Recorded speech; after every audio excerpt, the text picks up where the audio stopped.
The rain came down in sheets, washing the streets of Portland in a dull gray sheen. The wipers on Lucas Nathan's car squeaked with each desperate sweep, struggling to clear the windshield fast enough. Midnight had long passed, but his mind was still buzzing from the party. He had laughed too loudly, drank too much bourbon, and left later than he should have. His fingers tapped a slow rhythm on the steering wheel, one eye flicking to his phone on the passenger seat. A message from Emma blinked on the screen. "Had fun tonight. Text me when you're home safe." Lucas reached out for the phone, just for a second. The world shattered. A thud, no, a crash, a scream, something soft and heavy hitting metal and glass. Tires screeched as he slammed the brakes, the car skidding slightly before coming to a stop. For a moment, the rain seemed to stop with him. Everything was still. Then the heartbeat in his ears surged back, pounding like a drum. He stepped out slowly, his shoes immediately soaked in the icy puddle beneath him. Headlights illuminated the nightmare ahead. A man's body lay sprawled across the asphalt, motionless. A few feet away, a woman's hand reached out from the roadside ditch, fingers twitching, bloody. And near the curb, a small pink shoe. A child's. Lucas stumbled backward. No, no, no, no. He looked around. The road was empty. Trees lined either side, shadows thick and indifferent. No sirens, no headlights, no one else. Panic took over. His brain screamed at him. Call someone, help them. But his legs were already moving, already taking him back to the car. He got in, hands trembling. His breathing became erratic, the world outside blurred. He reversed slightly, then pulled forward and drove away. Fast, reckless, tears streaming down his face. Behind him, the rain kept falling. He didn't sleep that night, or the night after. By Monday, the news was everywhere. A young family, Sarah and Michael Kennedy and their daughter Ellie, killed in a hit-and-run just outside the city. Police were asking for witnesses. A grainy image from a gas station camera showed a car like his, but the license plate wasn't visible. The cashier didn't remember much, just that the guy who bought coffee that night seemed agitated. Lucas smashed his phone against the wall. Days turned to weeks. He changed the color of his car, got rid of the dents, drove less, avoided mirrors. He watched the family's funeral through a live stream, watched the mother's sister speak, her voice cracking when she mentioned Ellie's laugh. Watched the camera pan to the closed coffins. 3 of them. 3.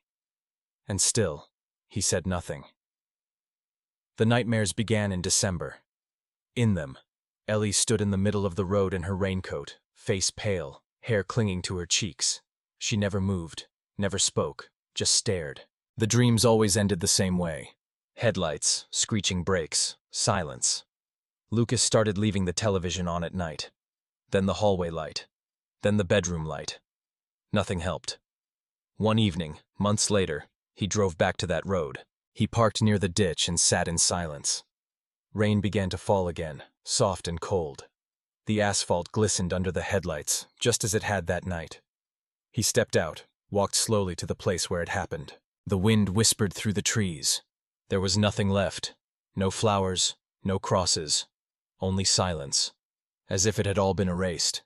But he couldn't erase it. Not from his mind. Not from his chest, where the guilt lived like something alive, breathing, pressing against his ribs. He thought about stepping in front of a truck, about driving off the edge of the mountain pass, about disappearing. Instead, he whispered into the empty air. "I'm sorry. I didn't mean to. I was just..." He couldn't finish, because what he had done didn't care what he had meant. 3 months passed. Lucas Nathan had a new job now. Inventory manager at a warehouse in Eugene. He had told everyone at the party that night he was considering a change of pace, maybe even leaving Portland. When he quit, no one was surprised. Just another 30-something chasing clarity. He rented a basement apartment with no windows and cheap furniture. No reminders, no photographs, just blank walls and dull light. But guilt doesn't need light to survive. He met Emily at the grocery store. She was sharp, sarcastic, with a voice like cold beer in summer. They bumped carts in the produce aisle. She joked about bananas. He laughed. Somehow, that turned into coffee, then dinners, then nights at her apartment watching old horror films she had memorized line for line. At first, Lucas welcomed her presence. She didn't ask too much. She liked how quiet he was, called him mysterious, as if his silence were something charming. But there was a look in her eyes, a small narrowing, a pause between words, that hinted at questions forming just under the surface. One night, as they lay tangled in sheets, she whispered, You talk in your sleep. Lucas tensed. What did I say? She shrugged, half asleep. You said it was a child, or something like that. He didn't reply, just stared at the ceiling until sunrise. Lucas kept seeing her, kept pretending he was normal. At work, he lifted crates, scanned barcodes, made jokes with coworkers. But something inside him was rotting. The dreams were worse. Ellie now followed him. Down endless highways, through empty intersections. She never blinked. He began to see her when he was awake.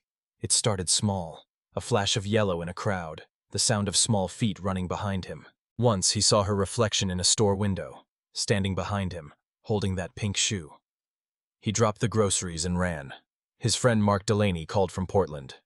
Dude, you alive? You vanished. Lucas said he was working too much. Needed time. I'm good, he lied. Mark insisted they meet for drinks. Reluctantly, Lucas agreed. They met halfway in a roadside bar surrounded by wet pine trees and truckers. Mark was louder than Lucas remembered. You look like hell, he said cheerfully. You sleeping? Some nights, Lucas muttered. They talked about old memories, people Lucas no longer wanted to think about. Eventually, Mark leaned in. Hey, remember that hit-and-run thing last year? That was right near where you used to live, yeah? Lucas froze. Mark continued. Crazy how no one got caught. You'd think, with all the cameras now. Lucas forced a laugh. Yeah, crazy. That night, Lucas walked home. The roads were wet. Streetlights hummed like static. At a crosswalk, he saw a mother pulling her daughter close as a car passed. The girl looked just like Ellie. Same age, same haircut. Lucas stood there long after they crossed. Emma found the photograph. It was buried in a drawer under socks. The only one he hadn't burned. A family on a picnic blanket. The Kennedys. Sarah holding Ellie on her lap. Michael with his arm around them. She didn't say anything. Just left it on his kitchen table. When he came home and saw it, his knees gave out. He called her 3 times. No answer. One morning he sat in front of the bathroom mirror, unshaven, hollow-eyed. He touched the glass, tracing the cracks in his reflection. He whispered, You're going to tell someone. You have to. This can't go on. But his own reflection stared back, silent and accusing. At work, they noticed. You all right? One guy asked. You look like you've seen a ghost. Lucas smiled tightly. Something like that. He started taking long lunch breaks, walking alone through parking lots, watching families, listening for laughter, hoping, absurdly, that maybe Ellie had survived, that maybe this was all some twisted mistake. But no amount of hope could erase the sound of her scream echoing in his ears. One night, he drove to Emma's apartment, just to see if her lights were on. He sat outside in his car for nearly an hour. When she came out, he ducked, watched as she walked past his parked car, phone pressed to her ear, voice hushed. She glanced around once, as if sensing something. He didn't move, didn't breathe. When she disappeared down the street, he whispered, I'm sorry. Not just to her, to everyone. The first snow came early. Lucas stood outside his rented cabin near the Deschutes forest, watching thick flakes fall in silence. The mountains loomed behind the trees, gray and still. He hadn't planned on coming here, just packed a bag and drove east until the roads emptied and the cold felt real enough to bite. Isolation. That was the idea. If he could be alone, maybe he could breathe. But guilt does not mind the snow. The cabin belonged to an old coworker who owed him a favor. No neighbors, no cell service. A wood stove, a faded armchair, a radio that only picked up country music. It was perfect. For the first 2 days, Lucas chopped wood and drank coffee. He walked in the snow and listened to the sound of his own boots. The silence was almost holy. But on the 3rd day, he met Ronnie Wallace. Ronnie was in his 60s, bearded and weather-beaten, with a rifle slung over his shoulder. He emerged from the trees like something carved from bark. Didn't think anyone was up here this time of year, he said, not unkindly. Lucas nodded. Just clearing my head. Ronnie squinted. That so? You from around here? Not really. They talked for a while. About elk, snow tires, dry kindling. Eventually, Ronnie said, You heard about that family? Last year. Got hit on a road not far from here. Lucas stiffened. Ronnie didn't notice. or pretended not to. He gazed into the forest. I knew the woman, Sarah. Used to bring her kid out to fish at the lake. Sweet girl. Died quick, they said. The man too. But the kid, that's what keeps me up. 6 years old. No one deserves to die like that. Lucas felt his chest tighten, breath shallow. They never caught the driver? Ronnie looked at him. No, but someone saw the car. Said it was silver. Maybe blue. Doesn't matter now, I guess. Whoever did it, they gotta live with that. He tapped his temple. That kind of thing doesn't leave you. That night, Lucas couldn't sleep. He kept seeing Ronnie's eyes. Not accusing, but heavy, knowing. Outside, the snow had stopped. The world was pure and blank, untouched. Lucas stepped out into the cold, barefoot, wearing only a t-shirt. He wanted the sting, wanted to feel something besides the quiet scream inside him. He walked into the trees until he couldn't see the cabin, until the snow erased his own footprints. He whispered her name for the first time. Ellie. The sound vanished into the woods. The next morning, he tried to write a letter. He sat at the kitchen table with an old legal pad and a black pen. He wrote the date, then stopped. What could he say? I killed your daughter. I was looking at my phone. I ran. I'm a coward. He tried again. You don't know me, but I owe you everything, and I have nothing left. He tore out the page. By sunset, the floor was littered with crumpled drafts. He hadn't written more than a paragraph. He made coffee and poured it down the sink. His hands shook too much to hold the cup. On the 5th night, he went back to the road. The spot where it happened was about an hour's drive away. Even after all this time, he remembered it perfectly. The curve in the road, the trees opening to a wide shoulder, the ditch. He parked the car and turned off the engine. Snow had covered everything in a clean white sheet. No sign of what had happened. No flowers, no memorial. He stepped out. The cold cut through his jacket. He stood there for a long time, watching the snow fall. Eventually, he knelt down and pressed his hand into the ground. I killed you, he whispered. Not loud, just enough for the trees to hear. I killed all of you, and I left. I was afraid. I am still afraid. The wind whistled through the branches. It sounded like a child crying. Lucas got back in the car and screamed into the steering wheel. He didn't return to the cabin. Instead, he drove to a small-town motel and checked in under a fake name. He turned on the television, muted it, and lay on the bed staring at the ceiling. He hadn't eaten in 2 days. His dreams that night were worse than ever. He was back on the road, driving. It was raining. He saw them too late, slammed the brakes, got out. But this time, Ellie wasn't dead. She stood up, looked right at him. Why didn't you stop? She asked. Her voice was small, curious, not angry. He couldn't speak. His mouth was full of blood. Why didn't you stop? She asked again. He woke up sobbing. At dawn, he walked to the nearest mailbox. He held a fresh envelope in his hand. Inside, the latest version of his letter. The one that finally told the truth. No excuses, no self-pity. He had addressed it to Margaret Reed, Sarah's mother. Her name had appeared in a news article after the funeral, the only address he could find. He stood there for a long time. Then, with a shaking hand, he slid the envelope into the mailbox. But he didn't let go. He stood there breathing hard, gripping the corner of the letter as if it were the edge of a cliff, and then he pulled it back out.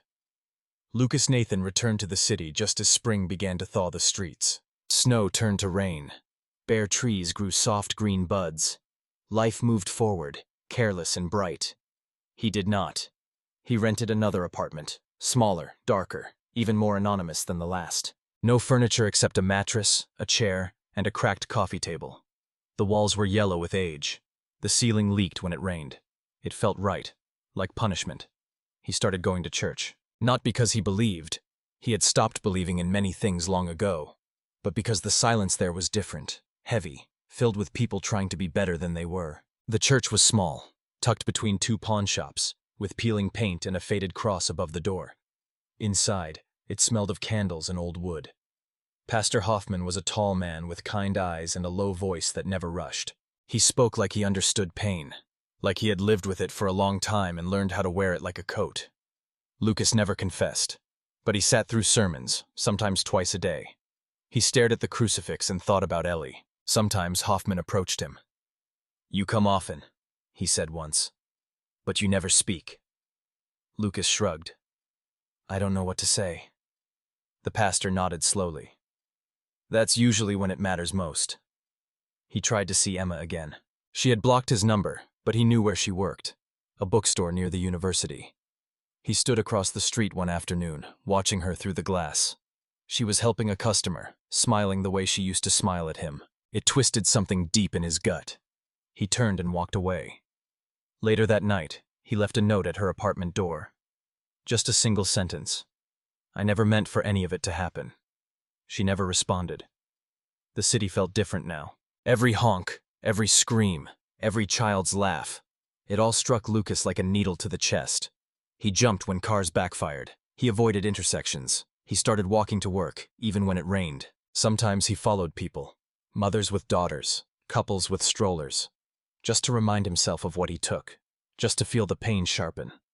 One rainy evening, a man accidentally bumped into him on the sidewalk. Lucas flinched so hard he fell. The man offered a hand. "You okay?" Lucas stared at it like it was a weapon, then nodded and ran. The hallucinations returned. He saw Ellie in reflections again. Bus windows, puddles, shop glass. Once he saw her across the street, standing next to a woman with long blonde hair. Her coat was yellow. Her eyes locked on his. He froze. His breath vanished. But when he blinked, she was gone. Another night, he woke to the sound of a child giggling. It was close. Inside the apartment. He staggered into the kitchen with a knife in his hand. Nothing. Just the faucet dripping. He found himself back at the site of the crash, not on purpose, or maybe not consciously. He had taken a walk after midnight. Miles passed under his shoes. He didn't realize where he was going until he saw the curve in the road, the ditch, the trees. He stood in the exact spot again. 1 year later. The asphalt had been repaved. No blood, no flowers. He knelt down. The cold from the pavement seeped into his skin. He stayed there for hours, shivering. "I was a coward," he whispered. "I'm still a coward." He pulled the crumpled letter from his coat pocket, the one he had taken back from the mailbox. He lit it with a match and let it burn in the palm of his hand. The next day, he returned to the church, sat in the back pew, alone. Pastor Hoffman saw him but said nothing. When the others left, Lucas stayed. Eventually, the pastor approached. "Do you want to talk?" Lucas nodded. They sat together in silence for nearly 20 minutes. Then Lucas spoke. "I killed someone." Hoffman didn't flinch. Lucas continued, voice flat. "A family. A man, a woman, and their little girl. A year ago. It was raining. I was looking at my phone. I never saw them until it was too late. And then, I ran." He laughed bitterly. "I didn't even call for help. I just drove away, like a coward." The pastor didn't interrupt, didn't preach. Lucas said, "I see her everywhere. The little girl. She never says anything. But I know what she wants." He looked up, eyes rimmed red. "I don't want forgiveness. I don't deserve it. I just want it to stop." Pastor Hoffman finally spoke. "It will not stop until you give it a name, and give it back." Lucas frowned. "What do you mean?" "Guilt that stays hidden becomes something else. It turns into poison, into madness. You know what you must do." Lucas closed his eyes. "I'm afraid." "So was she," Hoffman said gently. "But she did not get to run." That night, Lucas walked the city until sunrise. He passed sleeping buses, shuttered shops, and the empty schoolyard. He sat on a bench near a playground and waited for the light to change. When the sun came up, he made a decision. Lucas wrote the letter by hand. He didn't know where the words came from, only that they spilled out like a fever. Raw, unfiltered, ugly. He used a yellow legal pad and a pen that ran dry halfway through the second page. He didn't stop to think. Didn't cross anything out. It was not a confession. It was a surrender. To Margaret Reed, "You don't know me, but I know you. I have watched the video of your daughter's funeral more times than I can count. I know the sound of your voice when you cry. I know the shape of your hands when you speak about Sarah. And I know I don't deserve to write to you. But I am the one who took them from you. I hit them. I killed them. I left them there. There is no excuse for what I did. I was driving, and I was distracted. My phone buzzed, and I looked down. When I looked up, it was too late. I didn't call the police. I didn't stop. I was afraid. That is the truth. Not drunk. Not unconscious. Just a coward. I drove home and threw up in the shower. I scrubbed the blood off the car the next morning. I didn't tell anyone. I started a new life. But I died that night too. I see Ellie every day. I see Sarah. I see Michael. Sometimes they speak to me. Sometimes they just look. I haven't slept through a night in a year. I know this letter won't help you. I know it won't bring them back. But maybe it will explain why someone like me is no longer hiding. I will turn myself in after I send this. I am sorry. Lucas Nathan. He folded the pages carefully and placed them into a plain white envelope. On the front, he wrote the address of Margaret Reed's home in Salem, Oregon, the one he had found in an old article, hidden in the obituary section, where it said, "She is survived by her mother, Margaret, of Salem." He sat on the floor of his apartment, the letter in his hand. The clock on the microwave blinked 3:01. He hadn't eaten in 2 days. He barely noticed. At sunrise, he walked to the nearest mailbox. The street was empty. Fog drifted between the buildings like ghosts. He stood with the letter held out in front of him. It felt heavier than it should, like it carried not only paper but blood, breath, bone. He stared at the mail slot. Then, slowly, his hand began to tremble. He imagined Margaret opening the envelope, reading the first lines, dropping it, screaming, falling to the ground. He saw her alone in her kitchen, clutching a photograph of Ellie. He saw himself through her eyes, not as a man, but as a shadow, as the end of everything she loved. He stepped back from the box. "No," he whispered. "Not yet." He took the letter home and placed it on the table. He stared at it for hours. At times, he reached for it again, then stopped, touched it like it was a wound, like it could burn him. When night fell, he lit a candle and sat in the corner, the letter still in front of him, glowing orange in the flickering light. He imagined walking into a police station, handing the letter to the first officer at the desk, saying the words, "I'm the one you're looking for." But when he spoke it aloud, even just to himself, the words caught in his throat. Died there. Emma came to him 2 nights later. She stood outside his apartment door in the dark, soaked in rain, holding the letter he had once left for her. The single line, "I never meant for any of it to happen." Her eyes were swollen. She didn't speak at first. He opened the door and let her in. She stood in the center of the room, arms wrapped around herself, surrounded by silence. Finally, she said, "What did you do?" Lucas didn't lie. He told her everything, from the moment of impact to the ghost of Ellie in the rearview mirror. When he finished, she didn't move, didn't cry. She only whispered, "I knew something was broken in you. I just never thought it was something this permanent." He said nothing. After a long time, she stepped toward the table and looked at the letter. "Is this it?" "Yes." "You're going to send it?" "I don't know." She nodded once, turned, and left. He never saw her again. That night, he opened the envelope and unfolded the pages. He read his words like a stranger. They felt written by someone else, someone braver, someone ready. But he wasn't ready. He picked up a lighter and held the flame beneath the corner of the page. The fire caught instantly, curling the edge black, consuming line after line.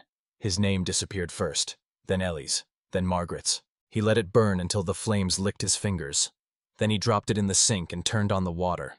The ashes swirled and vanished. 1 year to the day. The sun rose cold and pale over the city. No snow, only gray light. Lucas Nathan stood on the rooftop of his building, jacket open to the wind, watching cars crawl below like blood in veins. He hadn't slept. The memory of that night lived inside him now like a second heartbeat, a phantom pulse. Some days he could almost forget, for a few minutes, in the middle of pouring coffee or tying his shoes. And then something would pull him back. The scrape of a child's laugh, a yellow balloon, a rainy road. He'd spent the year trying to die in slow motion, hiding in rooms with no mirrors, walking past playgrounds like a ghost, living on coffee and stale bread. But still, he was alive, still breathing, still haunted. He packed a small duffel bag, a change of clothes, a toothbrush, The last photograph of the Kennedy family. The one he had hidden from himself again and again, but never destroyed. Then he picked up the letter. Not the original. That was ashes now. But a new version. Written the night before, when he realized that he couldn't die without giving their names back to the world. Sarah, Michael, Ellie. He folded the letter and placed it in his coat pocket. Then he left the apartment for the last time. The drive to the police station took 40 minutes. Lucas took back roads. No music. He rolled the window down, letting the wind slap his face. It felt like something final, like each breath was peeling away a layer of skin. He passed the street where he had once hit them, slowed for a moment. His fingers brushed the wheel. Then he drove on. The city rose up before him. He parked across from the station and sat in silence for almost an hour. He watched the front doors, watched people go in, come out, laugh, cry. No one knew who he was. He could leave now. No one would stop him. But someone had to. Lucas crossed the street and stepped through the glass doors. The fluorescent lights buzzed. The tile was clean and empty. A single woman sat behind the reception desk, flipping through a clipboard. She looked up. "Can I help you?" Lucas nodded, pulled the envelope from his coat. "I need to give you this." She blinked, took the envelope. "What is it?" "A confession." Her eyebrows lifted. "You mean, like a written statement?" "Yes," Lucas said. "But it's more than that." He met her eyes. "It's the truth." She hesitated. "Should I get someone for you?"